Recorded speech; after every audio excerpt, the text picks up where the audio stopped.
Hey guys, welcome back to Based MMA. In this video, I'm going to be breaking down Rafael Fiziev versus Mateusz Gamrot that takes place this Saturday, a lightweight matchup, guys. But before I get started with the X's and O's about this matchup, please make sure to like the video, subscribe to my channel if you're new, comment down below whether you agree or disagree with my prediction. Please make sure to keep it respectful in the comments, guys, and give me your reasons, right? Don't just put that you think Gamrot's going to win or you think Fiziev's going to win. Like, actually give me a good reason, a good argument of why you're picking the fighter that you're picking to win this matchup, guys. So let's get started with the tail of the tape of this matchup. We got Rafael Fiziev with 12 wins, 2 losses. We got Mateusz Gamrot with 22 wins, 2 losses, 1 no contest. Rafael Fiziev is coming off a loss to Justin Gaethje. Mateusz Gamrot is coming off a win against Jalen Turner back in March. Rafael Fiziev fighting out of Kyrgyzstan. Mateusz Gamrot fighting out of Poland. Rafael Fiziev stands in at 5 feet 8 inches tall. We got Mateusz Gamrot at 5 feet 10 inches tall, both weighing in at 156 pounds. Rafael Fiziev has a slight reach advantage with a 71.5 inch reach advantage, with Mateusz Gamrot with a 70.5 inch reach advantage. Woo! That tail of the tape anyway. Now that I've said the tail of the tape, we could get to the X's and O's about this matchup, guys. And when it comes to predictions, I kind of like to give a little bit of a breakdown of each fighter. And then at the end, I like to kind of, bring it all together and kind of give my thoughts on the matchup and what I think might be taking place this Saturday. So let's start with Rafael Fiziev, guys. And Rafael Fiziev, I feel like it's a fighter that the MMA community was really high on going into that Justin Gaethje fight. He was on a good little win streak. A lot of people thought this guy was the next up-and-comer of the lightweight division. And, a lot of people thought he was going to win that Justin Gaethje fight, myself included. And I feel like after that fight where he lost to Justin Gaethje, I felt like a lot of people were like, oh, Rafael Fiziev, fraud check, he's not that good, yada yada, he sucks. Why did we overhype this guy? Justin Gaethje's still better. And, I understand their sentiment. I understand why people felt that way. And I myself, the day the fight happened back in March, I felt pretty similar because I picked Rafael Fiziev in hindsight, not because I thought Fiziev was just that much better than Justin Gaethje technically. He is a little bit better, in my opinion, than Justin Gaethje technically. But I also picked him with the mindset of, with the idea that Justin Gaethje had just been through a lot of wars, man. I mean, Justin Gaethje was coming off that loss against Charles Oliveira where he had a first-round war, got dropped in that fight, and then got submitted. Prior to that, he had a 3-round war with Michael Chandler where he did take a lot of damage. So I felt like, Justin Gaethje was just a fighter that had taken a lot of damage in his lightweight career. And I felt like Fiziev was going to be that guy to really, put that stamp on Justin Gaethje and pretty much finish him off for good. But it turned out that Justin Gaethje made adjustments and that he improved, and that I'm pretty sure right after that Charles Oliveira fight, he realized that, man, I need to change something about my fighting style if I really want to compete at the top of the lightweight division and really give myself the opportunity to compete at the highest level in the lightweight division. So Justin Gaethje improved, man, but I still think that after that Fiziev versus Gaethje fight, I felt like a lot of people were kind of misinterpreting that fight. I feel like a lot of people are not remembering that Fiziev actually was pretty competitive in that fight. I think you can make a valid argument that Fiziev might have won 2 out of those 3 rounds. You could also make the argument that Gaethje won that second and third round. He obviously won the third round, but I thought the second round was pretty close. Fiziev obviously won that first round. But, I just felt like that narrative going into that fight, no, after the fight, was that Fiziev was kind of fraud check, man. But I still think Fiziev is a really good lightweight contender and really good with his striking. Muay Thai fighter, throws really good knees, really good body kicks, really fast with his movement, really explosive fighter. And, prior to that Justin Gaethje fight, he was coming off a really good TKO win over RDA where, the fight went almost the full distance, was able to find the finish in the 5th round. But in that fight, Rafael Fiziev showed us that he had good cardio. He showed us that he's pretty good at stuffing takedowns. I mean, RDA is a pretty good veteran, pretty good grappler. And, I thought that was a pretty good test for Rafael Fiziev. And I think Rafael Fiziev passed that test with flying colors, you know. And I know a lot of people, a lot of these MMA creators, when it comes to this prediction, are gonna take that fight, are really gonna analyze that fight to really come down to a prediction for this fight. And I think that could be a little bit of a trap because even though RDA is a pretty good grappler, I don't think he's as good as he's not as good of a grappler as somebody like Gamrot, in my opinion. But Gamrot, he's just a spammer, guys. He kind of reminds me a little bit of Marab, where he shoots for a lot of takedowns. He gets a little bit of control, but the opponent usually gets back up. I mean, Jalen Turner was able to get back up in that matchup. Personally, I thought Turner won that fight. And that's kind of what I mean by the UFC judges being really inconsistent, where in some fights they put more emphasis on damage, and then in some fights they put more emphasis on control.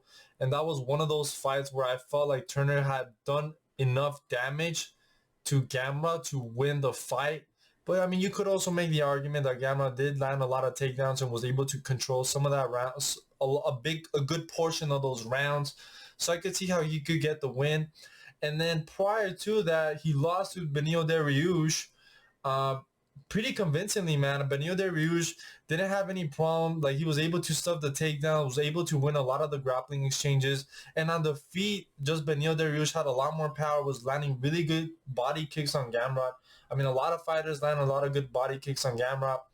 And then prior to that Benio Dariush fight, Gamrot was coming off that controversial win over Arman Tsarukyan, where I personally felt that Arman Tsarukyan obviously won the first two rounds. Personally, I thought Arman Tsarukyan won that third. I think it was the third or the fourth, but I think he dropped him with a spinning back fist.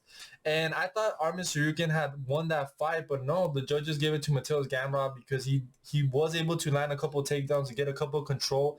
The problem with that is that Arman Tsarukyan did get back up in most of those takedowns. You know what I'm saying? Like, even though he was kind of getting taken down a lot, he was getting back up. And that's why I don't agree with the criteria of like, well, it's not that I don't agree with the criteria, but they need to specify more what it means with control. Like, you taking someone down shouldn't be big enough for you to win a round. Like, did you take him down and control him, get good positional control, land damaging strikes? Not you just took him down, the fighter gets back up, and then obviously sometimes those exchanges are not that fast. That could be a minute of the round, that could be 2 minutes of the round.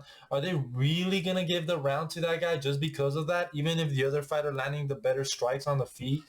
That's kind of where I think the judging has gotten a bit tricky. The criteria has gotten a bit tricky for these rounds. But I'm not here to talk about the criteria for UFC and fights and whatever, right? Because that's a separate video altogether. But let's talk about what Gamrot's good at, man. Gamrot is relentless with his takedowns. The guy is pretty good at finding angles for his takedowns, very fast with his transitions, does an incredible job of controlling the hips.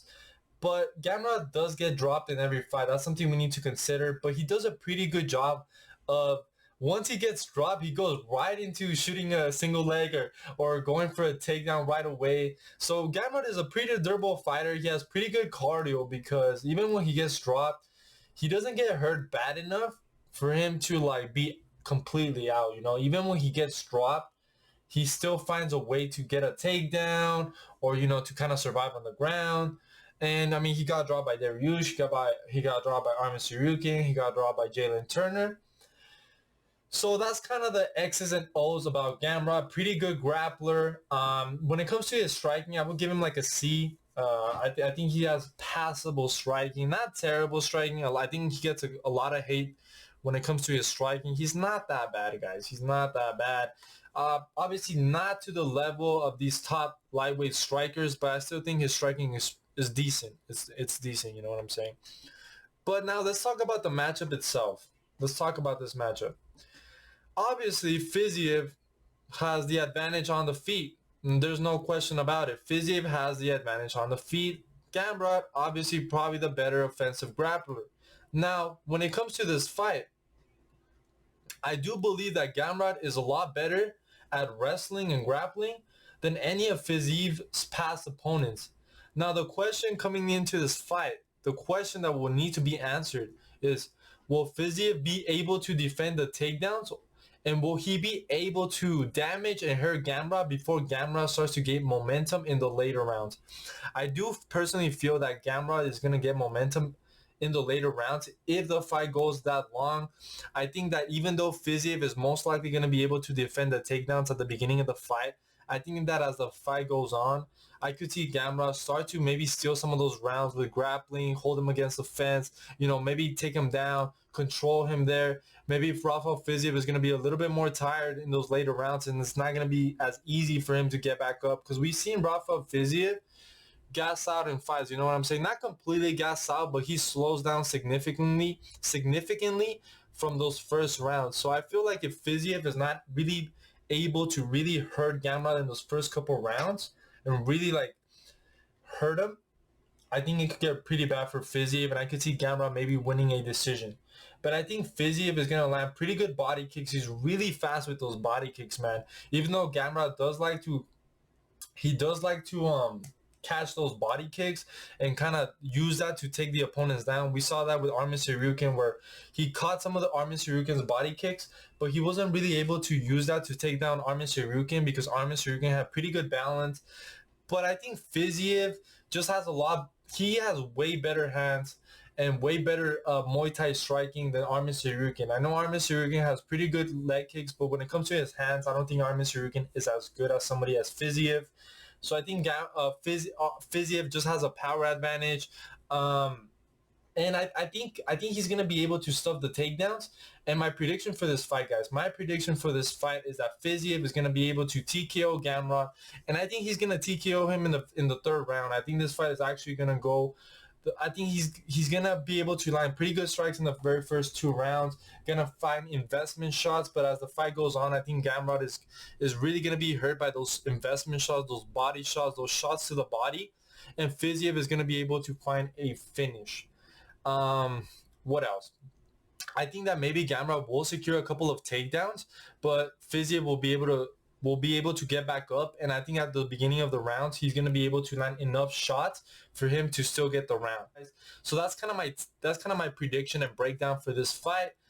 Now, Dan Ige versus Bryce Mitchell. I'm not going to go too in depth with these predictions, but I'm going to go Bryce Mitchell to win a decision. I think even though Dan Ige has superior boxing, I don't really think he's phenomenal anywhere. He did look pretty good against Nate Landwehr, but I mean, it is Nate Landwehr. And I think Bryce Mitchell is pretty good at grappling. I think he's going to be able to find the takedown. Even though Bryce Mitchell is coming off that loss to Ilia Topuria, where he got destroyed, man. Topuria really put a beating on Bryce Mitchell, made him look like he did not belong there. But also, like, another factor into this fight is that Bryce Mitchell does have a pretty hectic personal life. He does have a pretty hectic personal life, so I don't know how his mindset's going to be coming into this fight. So I could see maybe Danny winning a decision. I do think this fight goes the distance, but I'm going to go Bryce Mitchell to win a unanimous decision, a 29-28 decision. I think Danny might be able to win the first round, but I think Bryce Mitchell is going to, he's going to be able to land a takedown. And I think the fact that there's a takedown threat might open up the striking for Bryce Mitchell here. So I think Bryce Mitchell is going to end up winning this fight by decision. And then I'm going to go with Brian Battle by TKO, Ricardo Ramos by decision, guys. But that's kind of my breakdown for this main event, guys. Let me know down in the comments below who you think is going to end up winning this fight and why, guys. I hope you guys are having a good day. Please make sure to like and subscribe. And I'll see you guys in the next one.